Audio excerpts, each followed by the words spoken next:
เอาว่าภาษาบรูดูเดี๋ยวว่าได้ปะในเวียงคอยมักเจ้านี่ว่าได้ไหนไทยได้ปะเกือบบนไหมเบาภาษาค่อยเกือบบนเมื่อยอย่างนี้มันจะขาดได้ยินคักแล้วบ่เสียงมันนี่ดังออกโอ้ในอันนี้น้ำใจเล็กๆน้อยๆจากช่วย2 คนให้เจ้านี่100,000เติมบัตรเด้อล่ะเด้อนี่100,000เด้อพี่น้อง100,000ใจนุกเอาเบิ่งขอบใจเลยขอบใจ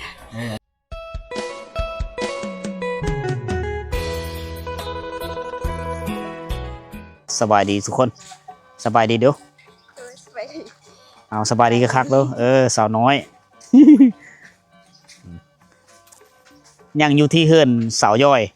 เฮือนน้องระย่อยนะระย่อยคือลูกสาวลาบ้านเฮาเอิ้นว่าสาวลานะภาษาบ้านเฮา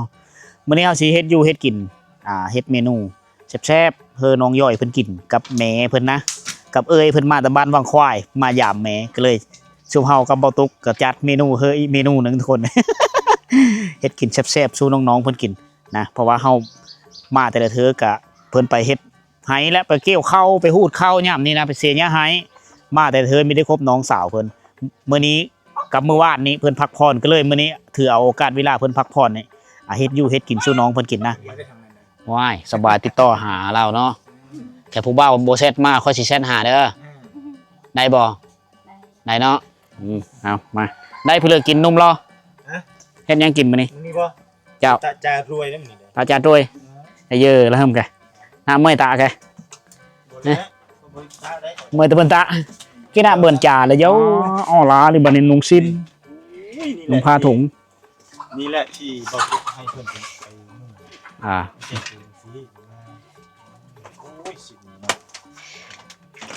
ตะกัวเด้อบ่อ๋อเอ้ยผู้ใดนอนอยู่นี่เอ้ยไผบ่ย่อยเอ้ยไผบ่นอนนี่อ๋อกับอ้ายเยอะพี่ได้เอ้ยไผกับอ้ายเพิ่นนอนพี่ตัวนี้ละเข้าเด้เอาเข้าไว้อยู่นี่บ่ตัวกินเบิดปีหาก็เบิดเท่านี้ป้าตัวกินนี่บกยกมีลงลีนี่เนาะเบิดปีอันนี้เข้าไห้เด้นี่เขาให้เนาะนะเขากินข้าวจะและเลยได้ทุกคนเลยพ่อเขาเจ้าเอาอันนั้นขวัญเข้ามาเพิ่นเป็นผู้จัดการชีวิตสาวบ้านป่าน้องระย้อยสาวลานะสาวลาอะไรอย่างเงี้ยบ้านเฮาเอิ้นสาวลาเนี่ยนี่เลยพี่ลูกบ่ไปใส่ก่อนเอาเลยจัดการเลยมื้อนี้เฮ็ดเมนูแซ่บๆเพื่อสาวลาบ้านป่ากินก่อนมื้อนี้โอ้สิมัดแห้งหลายเนาะเอาเป่าจังซี่เนาะบ่ได้เอากระบังอะไรมาเท่าปานไหนเลยตาที่นี่ฟัวบ่มันมีอันปั้นเนาะมันบ่มีบ่บ่มีขายเลยเนาะบ่มีขายตะเก้ามีเด้อตะเก้าตัวกระเจ้าปั้นจังซี่เด้ใบพัดมีแล้ว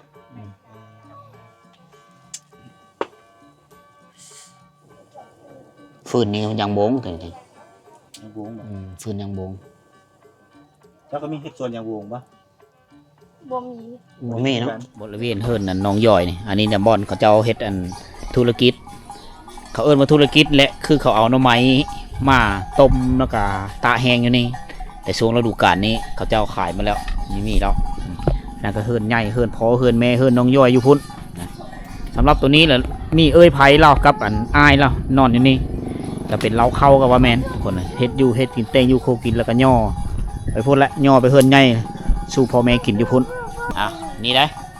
ได้ฟังเสียงดนตรีจากธรรมชาติโดยเฉพาะคือเสียงมกโลงโง่อยู่ในบ้านนี่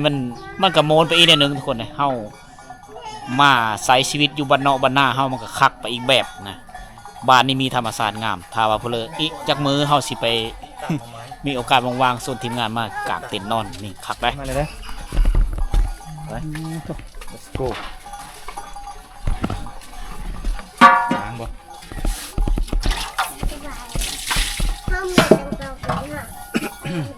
กี่เฮิมเอ้ยเขาไปทายมันจะยังมันจะเป็นผู้ชายน้องสาวบ่น่ะตะแวนหลานบ่ผู้นี้บ่ไปเก็บหอยเจ้านะโอ้ไม่เจอเกลือฮะ อ้าวปุ๊บแล้วสานเพิ่น ชานแบบสมัยบูฮานได้ ส หนู มัยโบราณ สมัยบ้านอ้ายก็แนวนี้แหละแต่ก่อนลมโป่งตลอดแล้วแต่ก่อนตอนยังน้อย ให้แล้วเนาะพอมาดึงขึ้นขา มันโบออกเนี่ย เอามาอย่างโบงเนาะเห็นไหมเนาะกลุ่มอยู่ประมาณปี2 ปีเนาะแล้วก็เปลี่ยนถ่ายไหม โอ้ติดเหือเจ้าหลายเนาะเหือน้อยนะหลายบริหายเก่งบ่ได้ที่ บริหารเก่งบ่ ฮะ คนเหือลายบริหารเก่งบ่ฮะ ธรรมดาที่โอ้โหเขาเป็นว่าคนดูมัน คนดุคนมั่น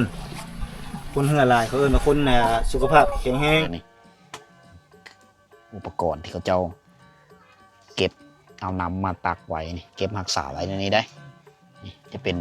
กระตุกน้ำมันเครื่องรถไถเป็นนั่นกับหมอนั่นก็เอาน้ำไว้ให้กันนี่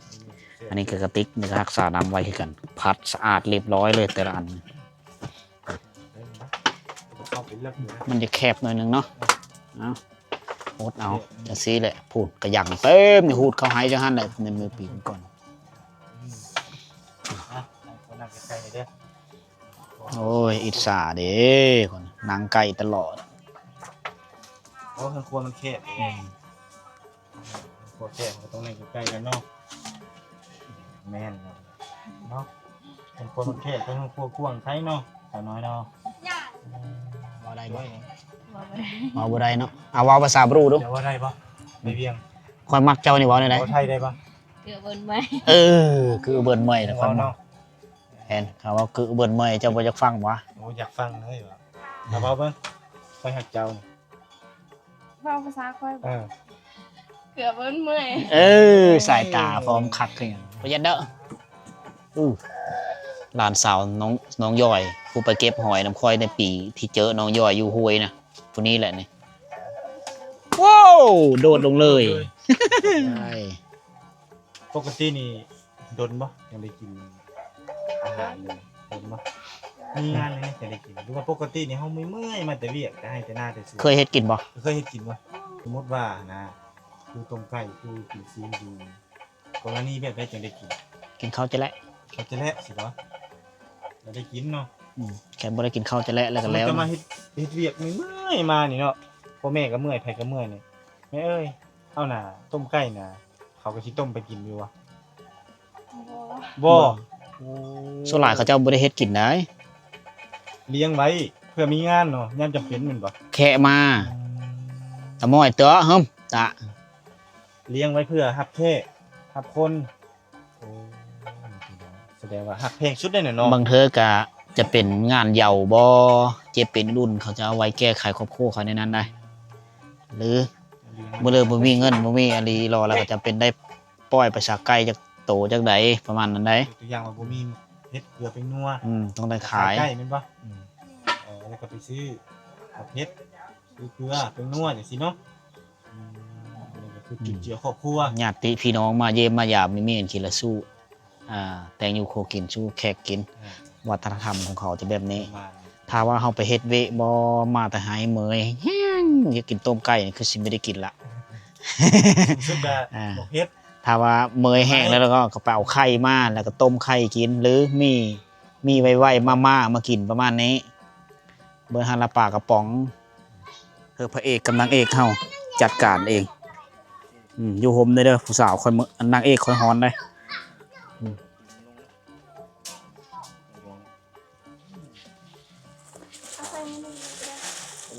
ปลาอยู่มอเลย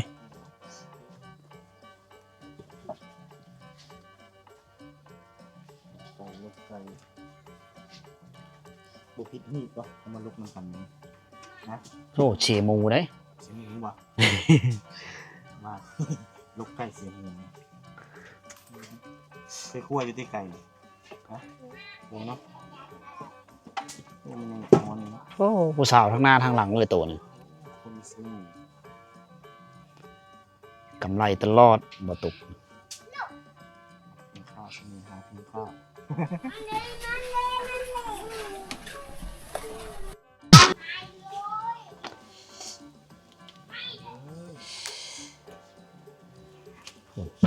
เฮอยานใบหน้าปับปับปับเจ้าเป็นคนหอนเป็นเนาะเฮอเอาหยอยใบหน้าตลอดเลยคนดุแบบนี้แหละ อ้าวเปลี่ยนมืออันนั้นได้แบบนี้ได้เปลี่ยนมือกุ๊กเลยพี่น้องเนาะมือกุ๊กเบาตุกแม่นแผนกครัวลกขนเนาะตัดเป็นต้นให้เพิ่นแล้วให้เพิ่นเฮ็ดเป็นชิ้นน้อยๆน้อยๆเนาะเพื่อจะขาองค์ใหญ่ๆตัวนั้นเนาะ สปีเขาเจ้ากินผู้เดียวเด้อ กินคำใหญ่ๆเด้อยินบ่เอาคำใหญ่ๆเลยป้าต้นนาขาวเดียวต้องอยู่เนาะใส่ ทาคินอยู่บอก เนาะ คิมยังเกี่ยวทาง คิมโดย คิมโดย คิมโดยอย่าว่าคิมหรอก คิมล็อก คิมหรอก เปลวยังคิมโดยนี่ ยี่ห้อของมันเนาะ ยี่ห้อบ่ซื้อห้านใดห้านเวียดบ่ แม่ มีแต่ซื้อฮันเวทแล้วแถวนี้ จริงๆนี่บ่แซงบ่ท่าหยังก็งามเด้อจ้ะเจ้างามไปธรรมชาติอยู่แล้วเนาะ เดี๋ยวเราจะงามกว่าฮัน ยังงามกว่านั้นบ่มันบ่ปกตินี่ถ้าสมมุติเงินเติมบัตรนี่ไปหามาแต่ไสถึงได้เติมบัตร เต็มแม่ ขอน้ำแม่ แม่ โอ้แม่เอาให้จังได้โอ้ แม่ขายไก่นะ แม่ขายใกล้เนาะบ่ต้องห่วงดอกมันสิให้ค่าตู้100,000มันนี่ เติมได้ชิปเถอะ เติมได้10เทื่อโอ้แสดงว่ากุ้มดนอยู่เด้เนี่ย ชิปเธอกะเธอ1 3 มื้อบอก 30เป็น 3 30 มื้อจะลินกุมบอก กุ้มบ่ กุมบอก3 มื้อจะลินกุมเนาะเพราะว่า กุมเนาะ ไปนำเนาะ โอ้บางเทื่อก็ data บ่หมดซะแม่นบ่ แม่ โอ้เนาะโอ้เนาะคันนั้นเติมเป็นเดือนแฮงกุ้มดนเนาะ แม่ เติมเป็นเดือนนี่ได้เลยเนี่ยเดือนละเท่าไหร่เดือนละแสนบ่แสนปลาย แสนก็มี90,000ก็95,000ก็มี แสนหนึ่ง90ก็ได้กุ้มเป็นเดือนเลยซ้ำสิลิ้นเนาะส่วนใหญ่เติมเน็ตนี่เฮ็ดอีหยังลิ้นอีหยังโทรหาหมู่ แม่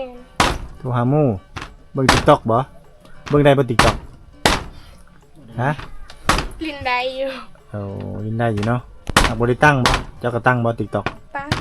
ก็ค่อยลิน บ่ค่อยลิ้น ลิน TikTok มันต้องได้ฟอนเลยเนาะเห็นบ่ภาษาว่าฟอนนี่ฟอนนี่ หัวไว้ฟอนบ่เป็น ฟ้อนบ่เป็นนะ ไอเห็นภาษาเขาลิน TikTok นี่ก็ฟอนโอ้เต้น มื้อ ให้ นี้ เขาเบิ่งแล้วเลินเบิ่งกันนะ มื้อนี้บ่าวตุกและบ่าวสีหอมเนาะจัดเมนูแซ่บๆให้สาวบ้านป่ากินมื้อนี้เนาะ เจ้าพักทอดเลยจะไปเฮ็ด เออ ให้มื้อนี้ ให้เฮ็ดหยังเมื่อยก็เลยจัดเมนูถ้าเฮาจะซื้ออาหารมาแต่ตลาดเนี่ยมีแถวนี้ มัน มั บ่ น มี หาซื้อสัตว์เลี้ยงจากชาวบ้านแถวนี้นะ มันต้องต้มไก่จังซี่แหละหาสัตว์เลี้ยงจังซี่ได้พี่น้องเอ้ยคันเฮาหาซื้อปูซื้อปลาซื้อซีนมาก็เพื่อมันสิโหดเฮาถ่ายมาแต่ละหมู่บ้านนั่นนี่มันก็เน่ามันก็ถ้าเฮามันก็พกพักทางไก่มันก็บ่ได้มันต้องของแห้งเนาะเป็นนี่ปลากระป๋องจังซี่ละได้ แต่เป็นประเภทแบบของดิบนี่โอ้บ่กล้าถือเลยพี่น้องมันเน่ามันหยังไรกินบ่ได้ ระยะทางมันไกล นี่แหละทางไก่เข้าไปตลอดเลยนี่แหละเพราะว่าน้องเพิ่นว่ามีงานส่วนสิมีงานส่วนสิมีแขกมีคนมาจึงได้กินอาหารดีๆเนาะ แค่มากก็มากก็คือแค่กินก้อนนะ แค่กินก้อนบ่พระเจ้าแล้วแม่นบ่ได้กินแขกอิ่มก่อนจึงกินแค่บ่อิ่มแค่กินหมดแล้วก็แล้ว สัมยาคูซื่อๆเนาะสัมคูบาอยู่วัดได้นั่นนี่เนาะโลหะพาโถย แค่กินก็แล้วก็ได้ทุกคน คันแขกบ่ฮู้คันแขกบ่ฮู้จักนี่ก็ประเพณีนี่ก็ว่าแต่หมู่มันตักให้เต็มแล้วก็กินหมดเลยบ่ แม่นเหมือนเล แล้ ยว ก็แล้วเลยเนาะถ้าเจ้ากินยังไงกินน้ำแบบนี้เนาะจำน้ำมันเป็นบอก แม่ เคยบ่แบบไหน เคย โอ้คือสมมติเจ้าไปหาซ่อนปูซ่อนปลามานี่ได้มาหลายครัวใส่ในหม้อในอย่างนี้เฮ็ดกินแล้วล่ะเอาใส่ถ้วยเอาไปให้แขกเลย แม่ เอาไปหมดเลยบ่จุ่งบ่ ต้องมือกระจุก บ่ คัน มือ ได้ลายกระจุก โอ้คันบ่ได้หลายแล้วเอาออกเลย คันไม่ได้หลายแล้วก็คันมันได้น้อยก็แม่นเอาแค่กินหมดเลย บัดแขกกินหมดเฮ็ดได้มันนี่ เจ้าของเฮือนแล้วกินแก้ว เจ้าของเพิ่นสิกินยังมื้อนี่ ทุกเตี้ยวแก้ว เคยมีบ่อันมาแต่ให้แต่สวนแหละบ่ได้กินข้าวแล้วนอนเลยบ่มีอาหาร เคย เคยเนาะโ โอ้ยเนาะผู้จบผู้งามพี่น้องผู้จบผู้งามๆผั เป็ ด นผู้หญิงที่อดทน มีความอดทนแต่ว่าเรื่องแต่งอยู่ครัวกินนี่น้องสาวเพิ่นยังบ่ค่อยถนัดเพราะว่าเพิ่นมีเอ้ยสะใภ้เนาะครัวใกล้กันบ่เป็นแต่ว่าเรื่องไปหาซ่อนปูซ่อนปลาเนาะหูดข้าวหูดน้ำ ได้หม เรื่อ ด งนี้งานนี่ถนัดได้หมดเลยเนาะแล้วก็ได้ปูได้ปลามานี่ก็อ้อปูอ้อปลาก็เป็นเนาะพอได้ตัวนี้เนาะแต่ว่าเป็ดครัวไก่นี่ยังบ่ทันถนัดเนาะค่อยเรียนรู้ไปพี่น้องเอ้ยเดี๋ยวก็เก่งเดี๋ยวก็เป็นเองละเนาะเพราะว่าอาชีพหอมก็บ่าวตุกมาสอนเด้ เบิ่งอันนี้แล้วเฮ็ดอันนี้แล้ว เห็ดดูเห็ดกินให้กินโอ้ตัวบักใหญ่เลยนี่เนาะราคา150,000ได้นี่เด้เนาะสองไอ้น้องเท่าซื้อสู้กินนี่แซ่บ 1,500กับ 200ปลาย 200บาทกว่าบาท ประมาณ250กว่าบาทพี่น้องเนาะ เอ้ย ประมาณนี้แหละเพื่อจะได้กินเด้ท่านบ่ซันน้องเพิ่นบ่ได้กินเท่าละอีตนเนาะเพราะว่าแถวนี้สิงวัวสิงควายก็บ่มีเนาะ ทำกันแน่ ก็เลยสร้างโลดความลึงเคยฮักแพงกับน้องเพิ่นไว้อาศัยมาเถอะหน้าสิบ่ได้เล่นปบอีกเนาะ บ่ได้ป๊อบตีมาธนาบัดนี้บ่ป๊อบบ่ยาเด้อบัดนี้เด้อ เล่นใส่เด้อวันนี้เด้ออย่าปบจุ้ายเด้ โดย โนด มาสุดหน้าสิ บ่ มีข จะ อง ได้ไม่อาย บางเทื่อ FC ผู้ใหญ่ใจบุญเขาเจ้ามีเครื่องฝากของต้อนมาให้เด้เนาะนี่โอ้ยนี่ตุ่มหูกับบ่มีนี่สิเพิ่นเนี่ยเพิ่นใส่ตุ่มหูไม้ได้นี่ได้เนาะบางเทื่อ FC บ่เอาสิหอมเอ้ยบ่ตุกเอ้ยเอาฝากตุ่มหูเงินไปให้สาวละย้อยแน่สาวย้อยแน่เนาะไปใส่เพิ่นแน่คือสิงามคนงามเนาะใส่ไม้เพิ่นใส่ไม้ละอีต้นเพิ่นบางทีเด้เนาะก็ได้กันนี้ได้เนาะเนาะคอยต้องมาตามติดวิถีชีวิตตลอดจัง FC จังคุ้นเคย FC จังหักจังแพงไอ้ลุ้นบ่แม่นธรรมดาลุ้นน้องนะกับไอ้สีหอมนะลุ้นได้สองน้อง คืนนี้ไอ้ว่าจะมาหาก่อนแล้ว ยังมาแต่เมื่อคืนนี่พุ่นเลย ค่าแค่ คันมาเมื่อคืนนี่พบบ่เจอบ่ บ่เจอแล้ว จะไปทางไหน ไปไส ไปสอนป้า โอ้ สอนปลา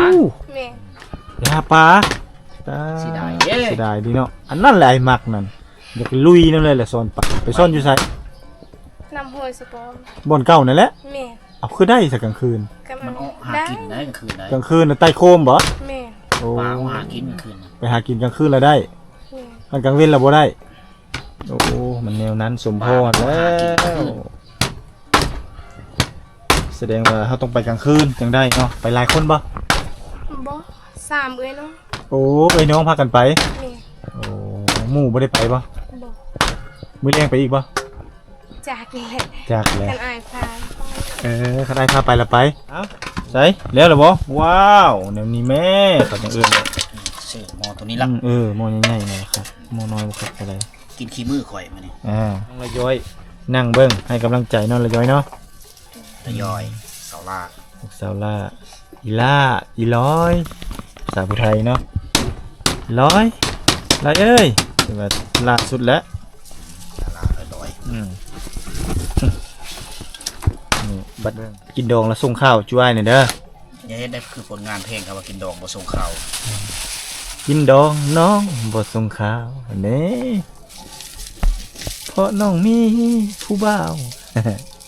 ก็ละบวง เบาได้เนาะบ่วงเทิงหัวพูนเทิงพูนนั่นล่ะขึ้นเอา ก็มีเมาเลย เกิดความลึงเคยคันว่าเฮาได้มาเจอมาพบกันจังซี่จ้วยก็บ่แม่นคนผู้หายใจหายก็เดียกระโดเนาะ อันนี้ต้มไก่แบบเมนูนี่เฮ็ดแบบชนเผ่าบรูเขาเคยเฮ็ดนะเขาเจ้าจะไม่ได้เอาน้ำเสิร์ฟได้เขาจะปรุงเครื่องปรุงกับมีเพื่อหลาย มีแต่เกลือแป้งโน่มะขิดโอ้โหสิคือยักษ์ชื่อจบอันนี้บอกมีนะมีได้ตัวนี้เนาะ แม่ เอียงเกลือบ่ตัวนั้นลงไปเกลือเด้ เกลือเลย เป็นนัว ตอนนั้นเกลือ อันนี้เป็นนัวบ่ แม่ โอ้ มีกันแน่นแล้วแป้งโน่ มี บ่อย โอ้มีเป็นนัว ตัวนี้ เกลือยังจะอี มาชวน มันส่วนไก่ ซื้ออันนึงก่อนพอแล้วจะซื้อน้ำ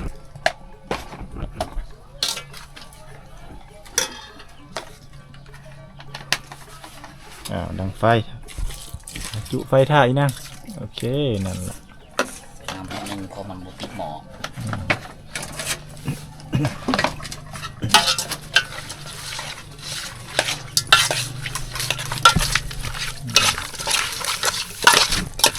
เขาเนื้อหนังเนาะ อย่างนี้มันจะขาดอาหารบ้านห้าง ดูเขาแอร์ด้วย ด้วย ตัวแอร์ เนี่ยด้วย เมนูบ้านๆบ่มีผักอย่างเลย ยอด มีแต่เกลือเป็นโนมาคิด3อย่างกับบูชิเคอร์ ครัวแบบอันนั้นเลยเนาะเขาบรูเฮา ตึ้ม เนี่ยฝาหม้อปะเอาฝาหม้อได้ไม่ใช่หอมเลย เขาไม่ใส่ของสีตนาคน โอ้หนักคน หน่อยได้ เปียงอะไรแปลว่าฝาหม้อ ฝาหม้อเปียงอะไร มีชื่อซ้ เราตอนนั้น ำตัวนี้เนาะ นั่นแหละน่าจะถึกตัวนี้เปียกมาซิป ปั๊บมักซิป โอเค หมดประจำการไอ้ไผ่เจ้าอยู่นี่เนาะตลอดได้เราอยู่นี่มาแต่วีคแล้วก็ประจำการได้เรา เคยเข้าครัวอยู่ป่ะจ๊ะกะเคยอยู่ป่ะ เคยไผ่บายูแล้วก็เจ้าแล้วเห็นเนาะโอ้แม่เจ้าเป็นอันนั้นมาใครล้างอาเซียนบอกแม่ เรา เราเป็นได้ยังปีแล้ว ในประกาศ แม่จะบอกโอ้ โอ้โหแล้วก็เก่า เห็นพอเป็นเอาห้างไม้มา กินห่างไม้มันบ่มาใครละมักซีเป็นยังสาเหตุมันเกิดจากไง เรื่องเป็นแล้วดอก มันก็เกิดน้ำกันดื่มน้ำกัน แล้วดอกเปรี้ยว โอ้คือสิเป็นดื่มน้ำบ่สะอาดสิเนาะมีส่วนนี่เนาะ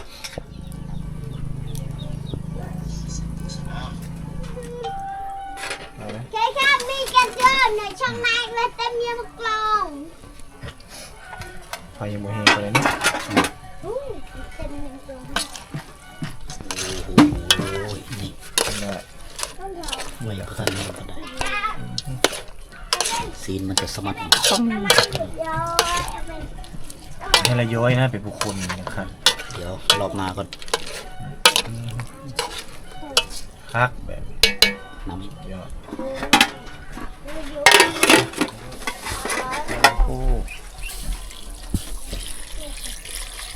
ถ้าบะตุกสดแดงโอเคสำ โอเคที่สดกู้เลยเนาะ นี่เขาเนื้อเขาหนังเลย อยากเข้าเลยปะเข้าแล้วยังวะจะหน่อยได้อดเอาเด้อเอาปลาอยู่น้องไปเอาหอยอยู่น้องซะพี่น้อยอย่าบักหลายๆนึงอันนี้เขาเอิ้นหอยยังหอยปัง กรอปัง ก็รอปังก็รอปังหรือว่าหอยปังเนาะเอามาเบิ่งรูปอันนี้เมนูนี่ ได้ยินคักแล้วบอเสียงมันนี่ดังออก โอ้ นี่ซื้อมามาชมได้เอาบางหยะได้ บางยะ บางหยะบางหยะ ยะเนาะบางยะแล้วไม้ส้ม ตุ๊กอยู่เขาพอดีเลย นี่นะครับสุดยอดเลย เอาย่อยซิมนู้ เอาเยอะชิมมั้ง เจ้าซิมละ ให้น้องนะชิม อ้ายปรุง เจ้า จะมันต้องเป็น นั่นแหละนั่นแหละ รสชาติมันสิเป็นนั่นเลย เข้ากันนะหอนนะ ระวังหอนได้เลย หอนนะ แซ่บ เจ็บแล้ว แอมนะ เต็มแล้ว โอ้เมนูเด็ดมาแล้ว มาแล้วเมนูเด็ดๆเฮาส่งให้น้อง สองนมหม้อตกเครื่องนึงเสร็จแล้วได้กินหลาย เดี๋ยวจ่าเลยเนาะ ยาเลยนี่ ไป มุดลงเลยขนาดเลยบอก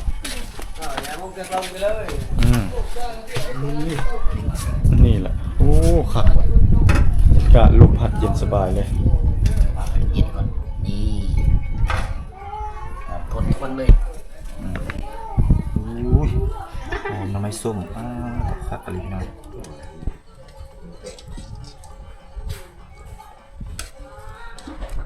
อาหารดีกินหลายๆเด้อมื้อนี้เด้อ ชาซื้อได้ย่อยเด้อ อย่าซื้ออีกเด้อ กินหลาย เห็ดคำนี้ยังอยู่รถ ๆบ่ใส่ก็ได้มันแจ้งเลยทำใหญ่ๆกินหลายๆกินให้ดีวัด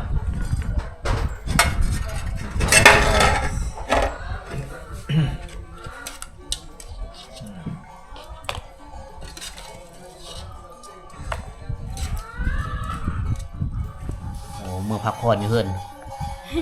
มือเปลี่ยนชุดมาแล้วแห่งงามเนาะมาแบบนี้เนาะอ๋อลึกเลยสองสาวนี่สองสาวเผาบรูเผาตรีเลยน้องน้อยน้องย่อยมากินไก่ด้วยกัน ยักเข้ามายักเข้า เม มา นูเขาเมนูเด็ดได้มั้ย อาหารอร่อยอร่อย เอากินเลยสมัยอิ่มแล้ว กันแล้วข้าว จะกินข้าวยังทำไมโอ้มันสิเสียบใส่นี่วะ เมื่อเฮิร์นกินนี่กินข้าวบอก แม่ โอ้ยอาย เรา แล้ว อยากเข้าเล่นบ่นะ ถ้ากินต้มไก่เดี๋ยวเขาท่าเลย เอ้าใครอยากใครจะเข้าอันนี้จะเข้าเอามาแต่เฮือนนี่ เลยเก็บเข้าไปนำ เข้าให้ ตัวนี้จะเป็นข้าวไห้เนาะโดยอันนี้โดยชะไร มา จะเอามากินน้ำกัน ด้วย เป็นอะไรรสชาติเป็นอะไร แซ่บ อร่อยอยู่บ่แอมเนาะเสือลูกไม้ส้มเจ้าเอาบังยะสีได้คอยกินได้เฮ็ดคำน้อยไม่เป็นผมคนมาโทรว่าจะเฮ็ดคำยืดอะไรบ่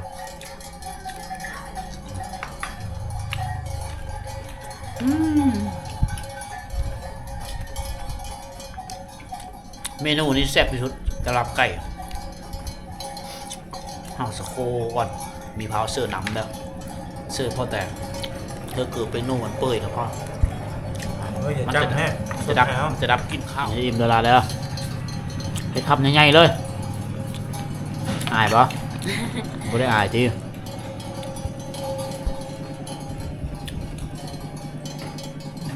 ผู้จบผู้ดี ปกงาม จบผู้งาม มันเจ้าบ่มานี่จะไหว้บ่กินนั่นเหมือนกัน ผู้ทาเจ้ากันนะ ถ้าเจ้านะ นั่นแหละผู้บ่าวจะไปได้มาลมนะ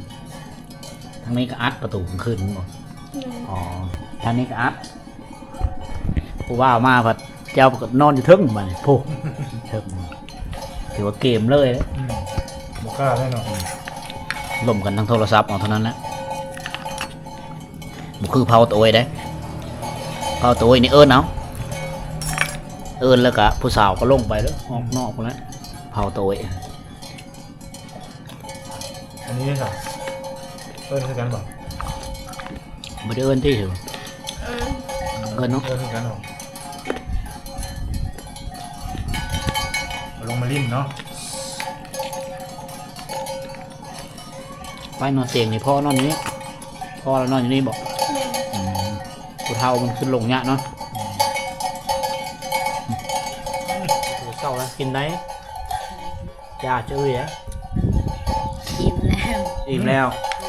อ่านมาจาก เอา ให้ ละ กันแล้วกินข้าว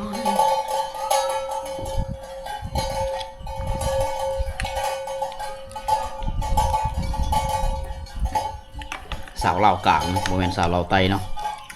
สาวลาวกลางสาวแขวงสวรรค์เทศ เนี่ยครับ โอ้ยเบิดละกำไร เอานั่งใกล้ๆแล้วเราจะย้อยเลยเนาะเอาสำหรับคลิปวิดีโอที่เราก็ดำเนินมาวันนี้ก็ถือว่ากินอิ่มนุ่มวุ่นมาคุคนเป็นยังไงต้มไก่สูตรฝีมือไอซีหอมแซ่บบ่ แซ่บ แซ่บเนาะอันนี้เด้ แซ่บ แซ่บเหมือนกันเนาะ ให้กินน้อยนึง โดนๆได้กินแม่นบ่นี่คัตสึอ้ายบ่มานี่ได้กินบ่ ไม่กิน ได้กินเนาะหักโดนบ่จะได้กินหรือว่ากินตลอด โดน โดนเนาะมีงานบ่จะได้กินไก่ตัวนี้ที่แม่เพิ่นปั่นให้ดาวเนาะแม่นตัวหนึงเท่าไหร่ครับเพิ่นขาย แซ่บ 150,000กีบประมาณ250 บาทพี่น้องเนาะถ้าเฮาสิมากินน้ำเพิ่นกินต้มหน่อไม้บ่อีหยังต่างๆบ่เฮาก็บ่ไหวเด้พี่น้องเนาะเพราะว่าเพิ่นสิหามาได้เพื่อสิเอาไปให้ลูกให้เต้ากินก็บ่แห้งเนาะ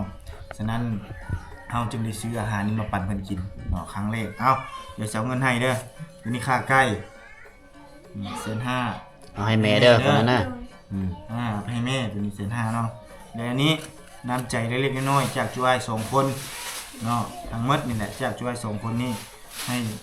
เจ้านี่100,000เติมบัตรเด้อล่ะเด้อ อันนี้100,000เด้ออันนี้คือกัน